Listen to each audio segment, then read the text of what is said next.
దినవృత్తాంతములు 2వ గ్రంథం 30వ అధ్యాయం.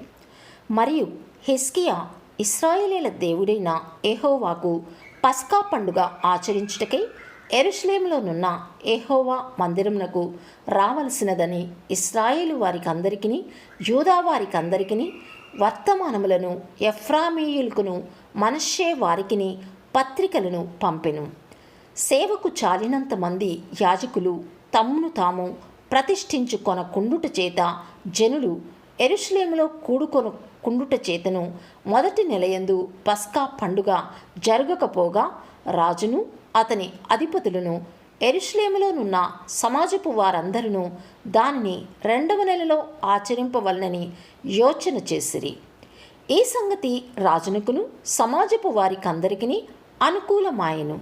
కావున బహుకాలము నుండి వారు వ్రాయబడిన ప్రకారం ఎంత ఘనముగా ఆచరింపకుండుట చూచి ఇశ్రాయేలీయుల దేవుడైన యెహోవాకు యెరూషలేములో పస్కా పండుగ ఆచరించుటకై రావలసినదని బెయేర్షెబా మొదలుకుని దాను వరకు ఇశ్రాయేలీయులుండు దేశమంతటను చాటింపవలనని వారు నిర్ణయము చేసిరి. కావున అంచెవాండ్రు రాజునొద్దను అతని అధిపతుల యొద్దను తాకీదులు తీసుకుని యూదా ఇశ్రాయేలు దేశములందంతటా సంచరించి రాజాజ్ఞను ఈలాగు ప్రచురము చేసిరి. ఇశ్రాయేలు వారలారా, అబ్రహాము ఇస్సాకు ఇశ్రాయేలీయుల దేవుడైన యెహోవా వైపు తిరుగుడి. మీరు తిరిగిన ఎడల మీలో అష్షూరు రాజుల చేతిలో నుండి తప్పించుకుని శేషించిన వారి వైపు ఆయన తిరుగును. తమ పితరుల దేవుడైన యెహోవా ఎడల ద్రోహముగా ప్రవర్తించిన మీ పితరుల వలెను మీ సహోదరుల వలెను మీరు ప్రవర్తింపకుడి. వారి ప్రవర్తన ఎట్టిదో మీకు అగుపరచవలెనని ఆయన వారిని వినాశమునకు అప్పగించెను. మీ పితరుల వలె మీరు అవిధేయులు కాక యెహోవాకు లోబడి ఆయన శాశ్వతముగా పరిశుద్ధపరచిన ఆయన పరిశుద్ధ మందిరములో ప్రవేశించి మీ దేవుడైన యెహోవా మహోగ్రత మీ మీద నుండి తొలగిపోవునట్లు ఆయనను సేవించుడి. మీరు యెహోవా వైపు తిరిగిన ఎడల మీ సహోదరుల ఎడలను మీ పిల్లల ఎడలను చెరతీసుకుని పోయిన వారికి కనికరము పుట్టును. వారు ఈ దేశమునకు తిరిగి వచ్చెదరు. మీ దేవుడైన యెహోవా కరుణ కటాక్షములు గలవాడు గనుక మీరు ఆయన వైపు తిరిగిన ఎడల ఆయన మీ యందు ప్రసన్నుడగును. అంచెవాండ్రు జబూలూను దేశము వరకును ఎఫ్రాయిము మనష్షేల దేశములలో నున్న ప్రతి పట్టణమునకును పోయిరి గాని అచ్చటి వారు ఎగతాళి చేసి వారిని అపహసించిరి. ఆయనను ఆషేరు మనష్షే జబూలూను దేశముల వారిలో నుండి కొందరు కృంగిన మనస్సుతో యెరూషలేమునకు వచ్చిరి.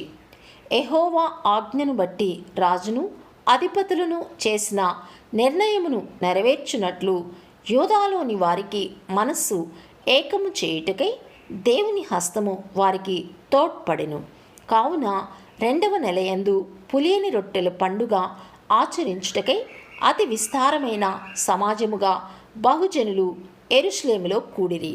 వారు దాని చేపట్టి యెరూషలేములోనున్న బలిపీఠములను ధూపపీఠములను తీసివేసి కిద్రోను వాగులో వాటిని పారవేసిరి. 2వ నెల 14వ దినమున వారు పస్కా పశువును వధించిరి.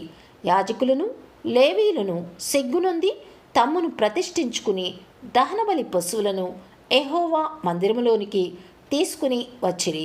దైవజనుడైన మోషే నియమించిన ధర్మశాస్త్రములోని విధిని బట్టి వారు తమ స్థలమందు నిలువబడగా యాజకులు లేవీయుల చేతిలో నుండి రక్తమును తీసుకుని దానిని ప్రోక్షించిరి.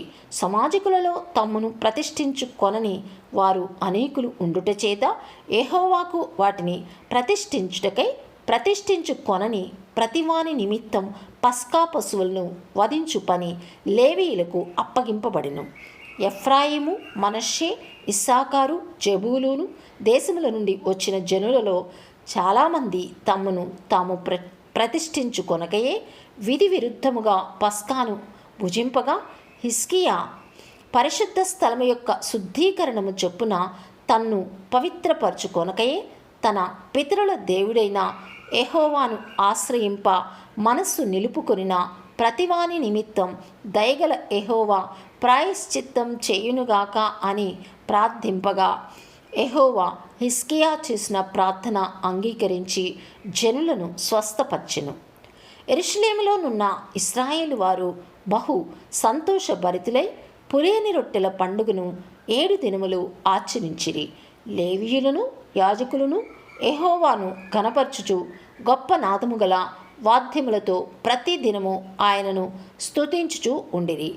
యెహోవా సేవయందు మంచి నేర్పరులైన లేవీయులందరితో హిజ్కియా ప్రీతిగా మాటలాడెను.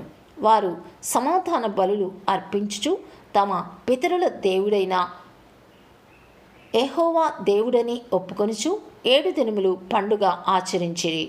యూదా రాజైన హిజ్కియా సమాజపు వారికి బలి అర్పణల నిమిత్తం 1000 కోడెలను 7,000 గొర్రెలను ఇచ్చుటయు, అధిపతులు 1000 కోడెలను 10,000 గొర్రెలను ఇచ్చుటయు, బహుమంది యాజకులు తమ్మును తాము ప్రతిష్ఠించుకొనుటయు సమాజపు వారందరూ చూచినప్పుడు మరి 7 దినములు పండుగ ఆచరింపవలనని యోచన చేసుకుని మరి 7 దినములు సంతోషముగా దాన్ని ఆచరించిరి. అప్పుడు యాజకులను లేవీయులను యోదావారిలో నుండి ఇశ్రాయేలు వారిలో నుండి వచ్చిన సమాజపు వారందరూ ఇశ్రాయేలు దేశంలో నుండి వచ్చి యూదాలో కాపురమున్న అన్యులను సంతోషించిరి. యెరూషలేము కాపురస్తులకు మిక్కిలి ఆనందము కలిగెను. ఇశ్రాయేలు రాజును దావీదు కుమారుడునైన సొలొమోను కాలమునకు తరువాత ఈలాగున జరిగి ఉండలేదు. అప్పుడు లేవీయులైన యాజకులు లేచి జనులను దీవింపగా వారి మాటలు వినపడెను. వారి ప్రార్థన ఆకాశముననున్న పరిశుద్ధ నివాసమునకు చేరెను.